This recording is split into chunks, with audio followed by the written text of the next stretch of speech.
Aspen in winter looks like a lie. That's the first thing I learned. From the outside, everything is flawless.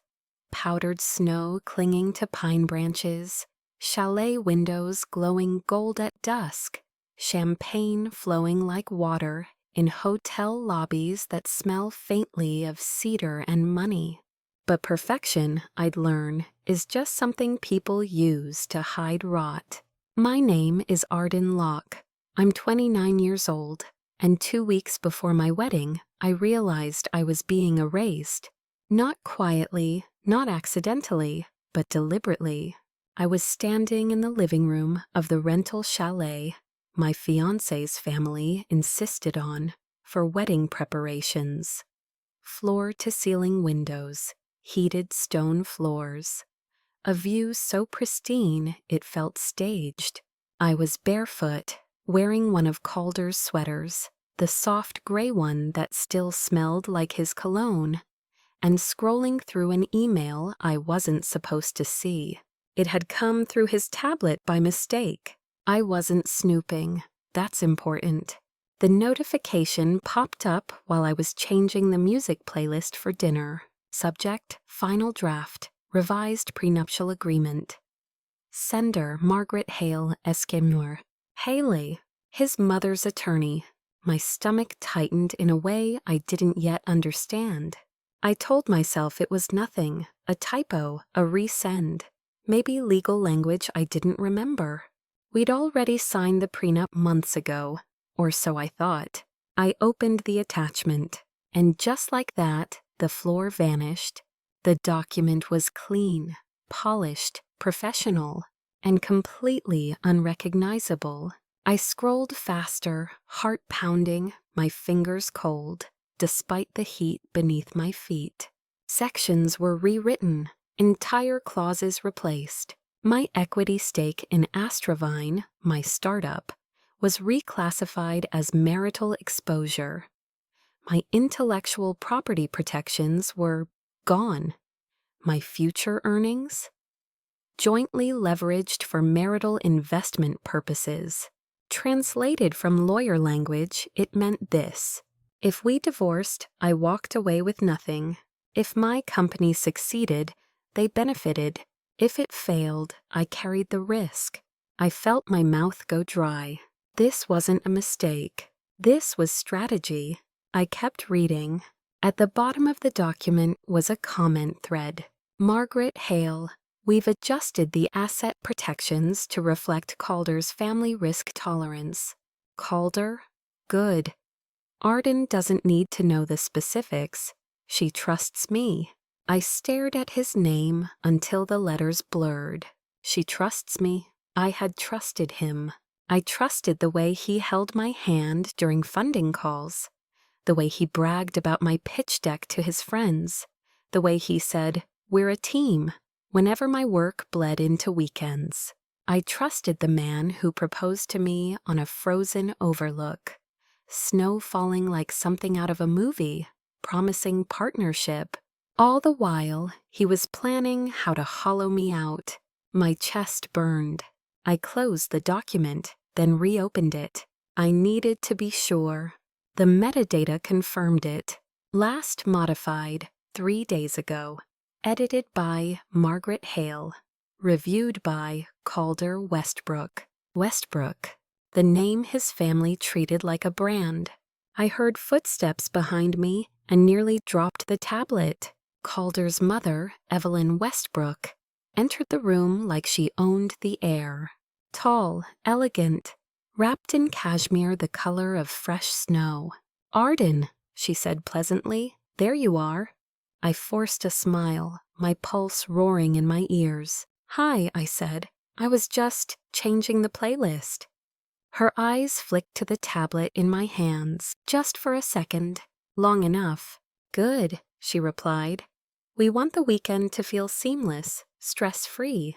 Stress-free. I nodded. She walked closer, adjusting the crystal vase on the table. "You must be exhausted," she continued, "running that little company of yours on top of wedding planning." Little. My fingers curled around the tablet. I manage, I said.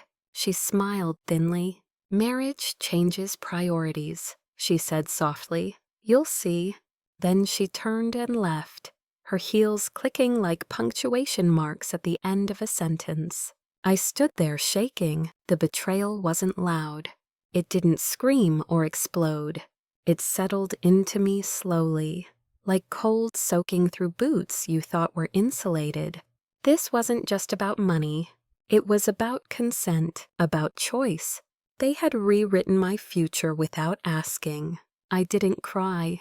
That surprised me. Instead, something inside me went quiet, sharp, calculating. That night, Calder kissed my forehead and asked if I was okay. I said yes. I said it easily, too easily, because somewhere between the snow outside and the fire crackling behind us, I made a decision. I wouldn't stop the wedding. I wouldn't confront them. Not yet.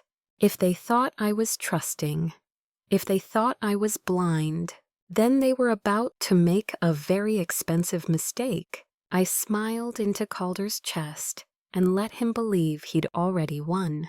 Because the truth was, they had no idea what I was about to take back.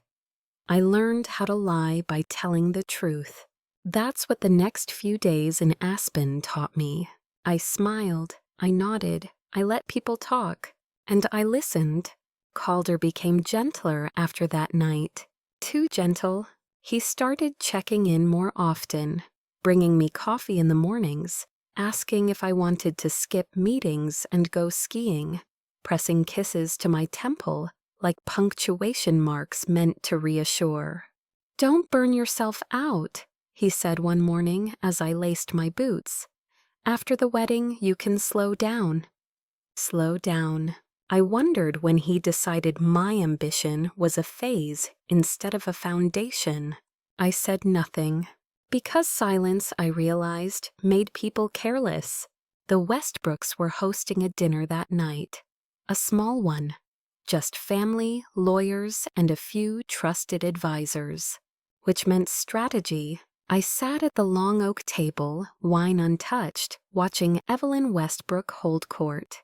She spoke about legacy the way other people talked about weather, casually, as if it were inevitable. "Our family believes in protection," she said, eyes flicking briefly toward me, "especially when emotions are involved." I felt Calder's hand tighten around mine. "We just want what's best for everyone," he added. Everyone, except me. I excused myself midway through dessert, citing a work call. No one questioned it. They never do when a woman politely removes herself. Upstairs, I opened my laptop and connected to my secure drive. Astravine was my creation, my code, my architecture, and more importantly, my proof. I pulled up the original prenup drafts, the ones Calder and I had reviewed together months ago. Every edit was time-stamped, every comment logged, every signature preserved. Then I compared them to the revised version. The changes weren't subtle. They were surgical. Someone had stripped my protections clause by clause, then masked it with mutual benefit language designed to sound reasonable. But metadata doesn't lie. Names, times, devices. I exported everything. Then I did something Evelyn never expected. I called Rhea Collins. Rhea was the junior associate at the firm handling the prenup. Young, smart, and overlooked. She answered on the second ring. "Arden," she said, surprised. "Is everything okay?" "Depends," I replied calmly. "Did you know the prenup was rewritten?" Silence, then a breath. I wasn't supposed to discuss. "I already have the documents," I said gently. "I'm not asking for permission. I'm asking whether you want to be honest." Another pause. "They told us you agreed," she said finally. "That you wanted the revisions but didn't want to seem difficult." "Of course." I closed my eyes. "They used my trust as cover," I said. "Did you see who approved the changes?" "Yes," she admitted. Mrs. Westbrook requested them. Calder signed off. There it was. The betrayal, now confirmed by a third party. "Rhea," I said, steady, "if this comes out, your name will be on the record. I won't protect you, but I also won't blame you if you help me preserve the truth." She swallowed audibly. "I can send you the internal review notes," she whispered. "They show the concern we raised." "I'll need more than that," I replied, "but it's a start." When I hung up, my hands were shaking, not from fear, from focus. The next morning, snow fell thick and heavy, muting the world. Calder suggested brunch at the St. Regis. I agreed. I wore white. At the table, he talked about honeymoon plans, about scaling Astravine globally, our future. I watched him closely. The way he never asked what I wanted anymore. The way he spoke for me. "You'll step back after the wedding," he said casually. "At least for a while." I smiled. "Why?" I asked. He hesitated. "Because you deserve rest." Rest. Another word for reduction. I reached across the table and squeezed his hand. "Thank you," I said. "I trust you." The lie slid out smoothly. That afternoon, I met with Julian Park, my corporate attorney. He didn't smile when he read the revised prenup. "They tried to bury you," he said flatly. "If you signed this, you'd lose leverage within a year." "But if I don't?" I asked. He looked up. "Then you control the timing." Exactly. That night, Evelyn invited me for tea. Just the two of us. She poured carefully, like everything she did was measured. "Marriage is about alignment," she said, "not competition." I met her gaze. "I agree." Her eyes sharpened. "You're very calm," she observed. "I've always been adaptable," I replied. She smiled, satisfied, mistaking my stillness for surrender. When I returned to my room, a new email waited. Subject: signing ceremony. Confirmation date: 3 days before the wedding. They'd scheduled the final signing. Public, formal, witnessed. I stared at the screen. They thought the trap was ready. They didn't realize I'd already reversed it. Because now I had the drafts, the metadata, the internal objections. And soon, I'd have the moment. I closed my laptop and looked out at the falling snow. Cold doesn't destroy things quickly. It preserves them. And I was done being frozen out of my own future. People think control looks loud. Threats, confrontations, ultimatums. They're wrong. Real control is quiet. It's the ability to sit across from someone who is planning to ruin you and let them believe they're winning. The days leading up to the signing ceremony passed like a performance. I played my role perfectly. I attended dress fittings and smiled, while stylists pinned silk and lace to my body like armor. I listened while Evelyn discussed seating charts, donors, and which guests were worth keeping close. I let Calder talk about the future like it already belonged to him. And every night, alone, I prepared. Rhea sent the internal review notes 2 days later. They were worse than I expected. Highlighted sections, flagged concerns, explicit warnings about how aggressively one-sided the revisions were. One line made my stomach twist. Client's fiancé was not present for or informed of these changes. Risk of coercion if challenged. Coercion. They knew. I forwarded everything to Julian. His reply came fast. "This is strong, but if you're going public, you need to control the setting." That part, at least, I already had. The signing ceremony was scheduled in the Westbrook private lounge at the resort. Glass walls, fireplace, witnesses selected by them. They thought it would protect them. What they didn't realize was that witnesses protect the truth, once it's spoken out loud. The night before the signing, Calder surprised me with a gift. A velvet box.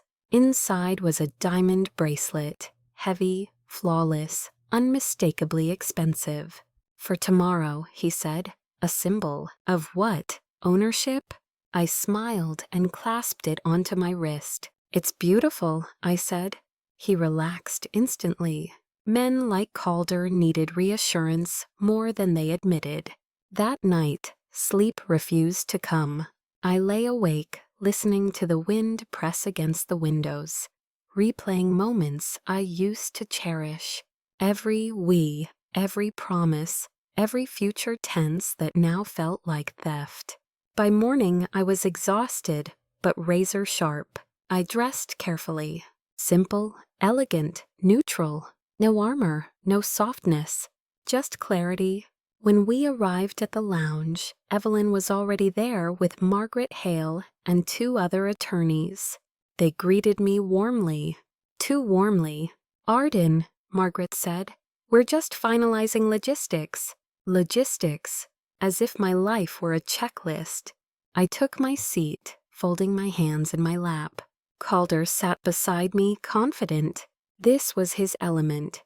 "Before we begin," Evelyn said, "we want to thank you for being so reasonable through this process."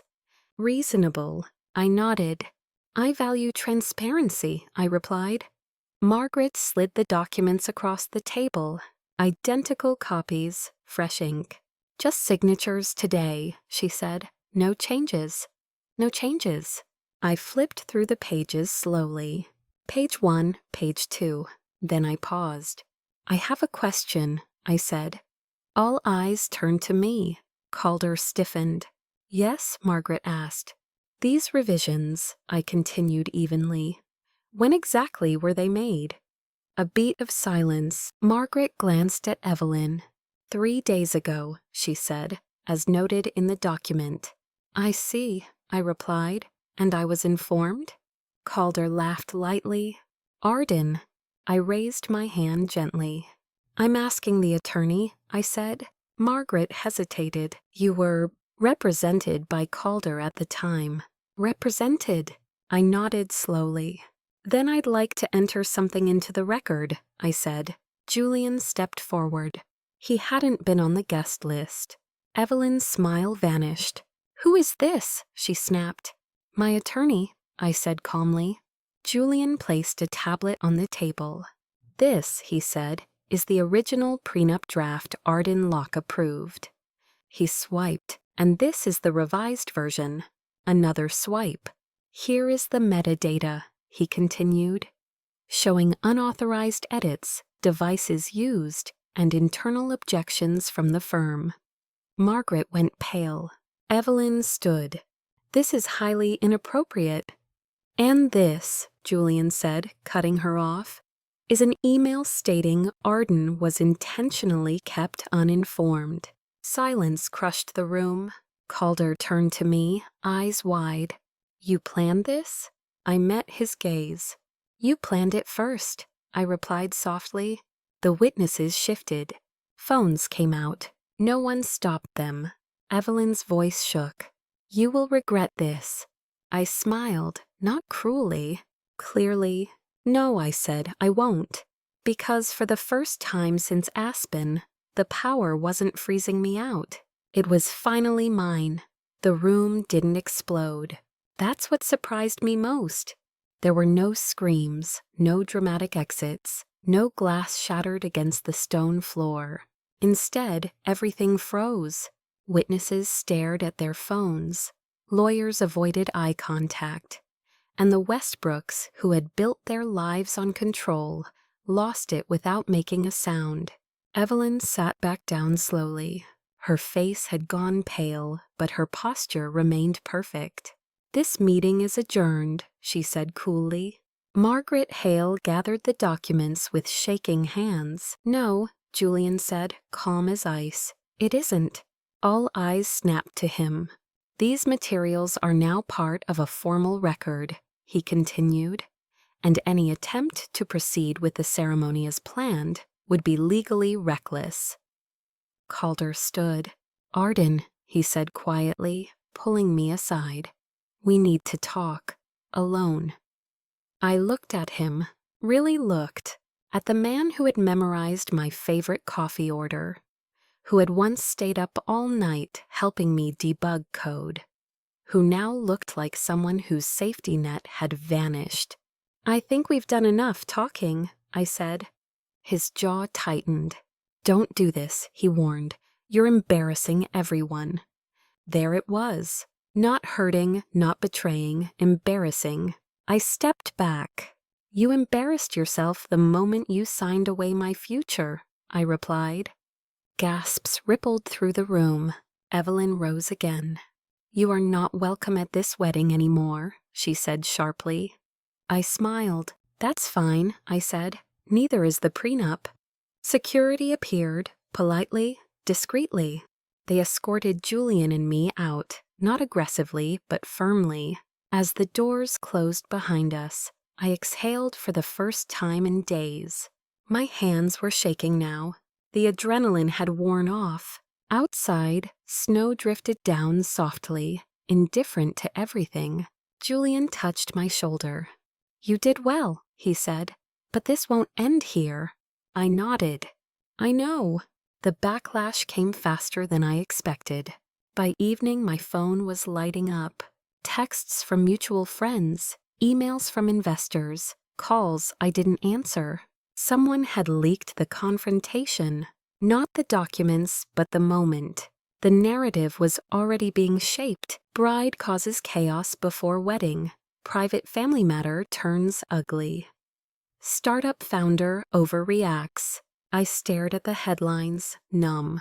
This was Evelyn's specialty. Control the story. Minimize the woman. Protect the legacy. Calder finally called. I let it ring. Then voicemail. "Arden," his voice cracked. "Please, this isn't how it has to be. My mother panicked. We can fix this." Fix. The word burned. I deleted the message. An hour later, Evelyn emailed me directly. No greeting. No signature. "You are making a very serious mistake." I replied with one sentence. "So were you." That night I packed, not because I was running, but because Aspen was no longer safe. Too many eyes, too many whispers. I relocated to a smaller lodge on the edge of town. Quiet, discreet. From there I worked. Julian filed an injunction to halt the wedding-related legal proceedings. Rhea sent additional internal correspondence, proof of pressure from Evelyn's office. And then something unexpected happened. One of Calder's cousins reached out. Her name was Mara Westbrook. We'd always gotten along, mostly because neither of us fit. She asked to meet. We chose a cafe far from the resort. She looked exhausted. "She's furious," Mara said, stirring her drink. "But she's scared." That caught my attention. "Scared of what?" I asked. Mara hesitated. "Of precedent," she said. "If you win, other women will talk." I almost laughed, almost. "She's been doing this for decades," Mara continued. Silencing, restructuring, erasing. I leaned in. "And Calder?" Mara's eyes softened. "He thought he was protecting himself," she said. "He didn't think you'd fight back." That was the truth, finally spoken aloud. That night, I made a decision. I wouldn't just defend myself. I would expose the pattern. Because this wasn't about one prenup anymore. It was about how many women had signed futures they never agreed to. I drafted a statement. Not public yet, not emotional, just factual. Dates, documents, choices removed. Julian approved it. Rhea agreed to testify if necessary. And Mara promised something even more valuable. Access. But before any of that could happen, my phone buzzed with a new message. From an unknown number. "If you release anything, Astravine will suffer." I stared at the screen. Threats now. Good. That meant I was getting close. Threats change people. They either make you smaller, or they clarify exactly who you are. I stared at the message on my phone for a long time. If you release anything, Astravine will suffer. No name, no number, just intent. They weren't threatening me anymore. They were threatening what I built. I forwarded the message to Julian immediately. His response came seconds later. Do not reply. Screenshot everything. This is intimidation. Intimidation. A word that assumes fear. I wasn't afraid. I was furious. Astravine wasn't leverage. It was my life's work. I'd written the first lines of code in a studio apartment with a space heater that barely worked. I'd pitched investors who smiled politely while doubting me. I'd survived layoffs, pivots, and nights where success felt theoretical. And now, because I refused to be erased, they wanted to punish my company. That was the moment something hardened permanently inside me. I called an emergency meeting with my executive team. Encrypted, off-record, no assistance. They appeared on screen one by one, faces tense, alert. I need to tell you something, I said, and I need your trust. I explained everything, the prenup, the revisions, the signing ceremony, the threats. Silence followed. Then Noah, my CTO, leaned forward. So they think they can scare you into compliance, he said. That's cute. A few smiles broke the tension. We've noticed unusual activity, he added.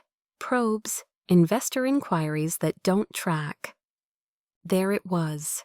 The attack had already started. They're trying to destabilize us quietly, I said. Too quietly, Noah replied. Which means they don't want exposure. Exactly. After the call, I made my next decision. If they wanted silence, I would give them clarity instead. Not a rant, not a leak, a statement. I worked through the night refining it. Every word deliberate, every claim documented. No accusations I couldn't prove. No emotions they could dismiss. By dawn, the statement was ready. Timeline of events regarding contractual misrepresentation.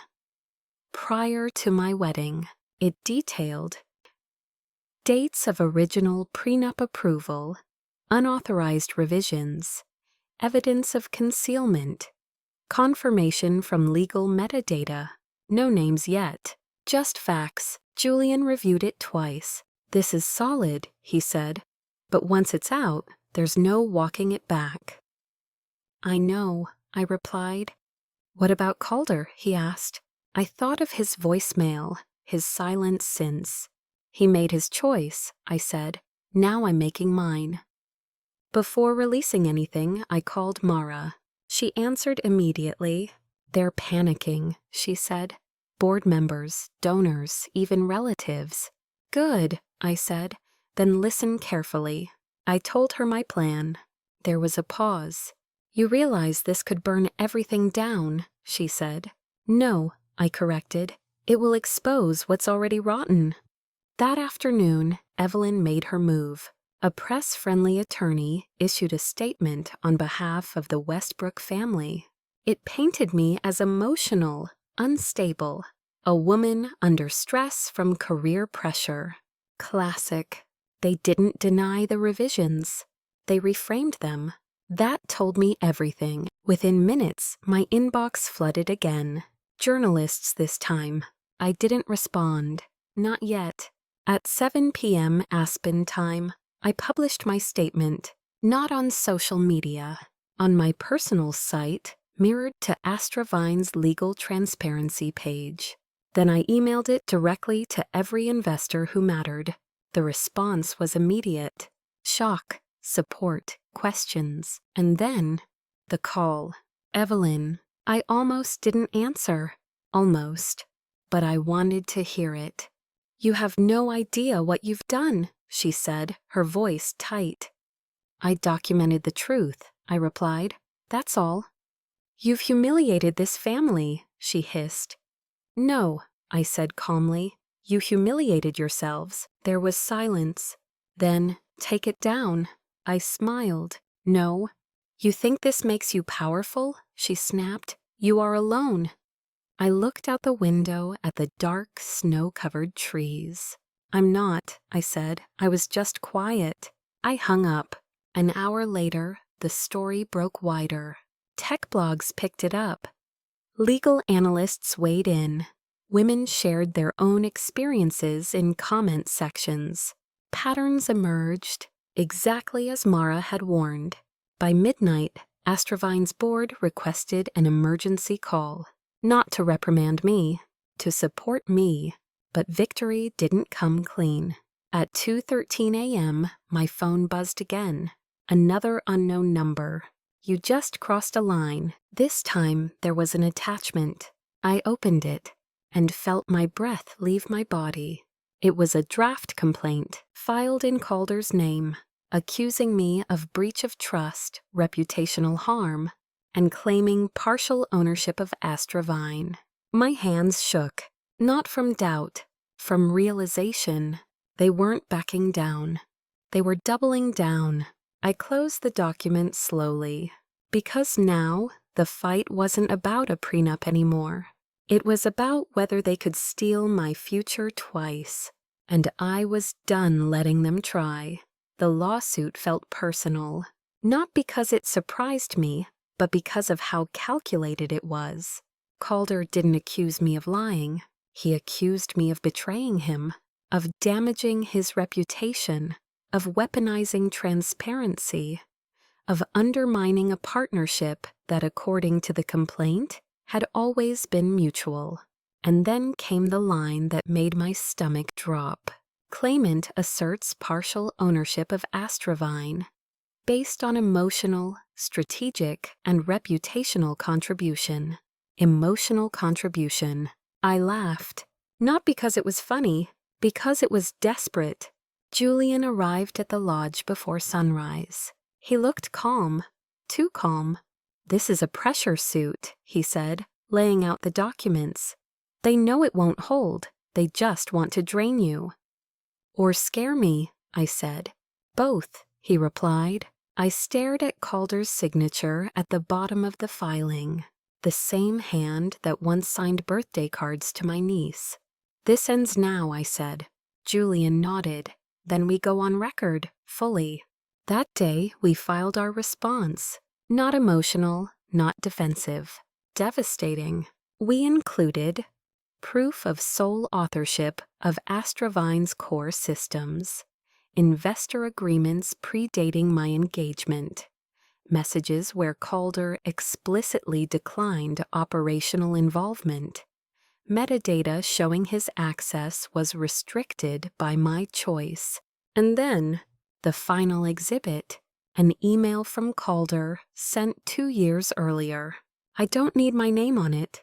This is your world. I'm just proud to watch. Julian slid the document across the table. That, he said, is spine. By noon, legal analysts were already reacting. The narrative shifted. Fast. Headlines changed tone. Founder pushes back against baseless claim. Westbrook legal strategy under scrutiny, Calder called. Again, I answered this time. Why, he demanded. Why are you doing this? I closed my eyes. I'm not doing anything, I said quietly. I'm responding. You didn't have to destroy everything, he said. There it was again. Everything, meaning his safety. You destroyed it when you signed my silence, I replied. He went quiet. I loved you, he said finally. I loved who I thought you were, I said. That's not the same. He hung up. That night, Mara sent me something encrypted. A folder. Inside were documents spanning years. Prenups, trust amendments, side letters. Different women, same handwriting, same attorney, same patterns. I sat on the bed, scrolling until my hands ached. This wasn't a one-time betrayal. It was a system. I called Julian. This changes everything, I said. It turns your case into a precedent, he replied. The next morning, I met with a journalist. Not gossip press. Lego, respected. We spoke for hours. I didn't embellish. I didn't cry. I laid out the evidence. At the end, she asked one question. "What do you want?" I thought about it. "Accountability," I said, "and for this to stop." The article went live 48 hours later. It named names. It showed patterns. It included documents. And it detonated. Women came forward, some anonymously, some publicly. Executives, artists, founders. The Westbrook name began to fracture. Sponsors paused, boards questioned, allies vanished. Evelyn didn't call. She sent a messenger instead. A settlement offer. Generous. Silent. Conditional. Julian didn't even bring it inside. "She wants this buried," he said. I stared at the envelope. "Does it include an admission?" I asked. "No." "Then she can keep it," I said. That afternoon, Astravine closed a major partnership. Unrelated, unshaken. My board stood behind me publicly. The last piece fell into place that evening. A court notice. The judge had scheduled a preliminary hearing. In person. Same week as the canceled wedding. I looked at the date, then smiled, because for the first time, the confrontation wouldn't be private. It would be recorded, and Calder and Evelyn would have to sit across from me with nowhere left to hide. I stood by the window as snow began to fall again. Aspen looked the same. Perfect, quiet. But this time I wasn't bleeding on it. I was standing,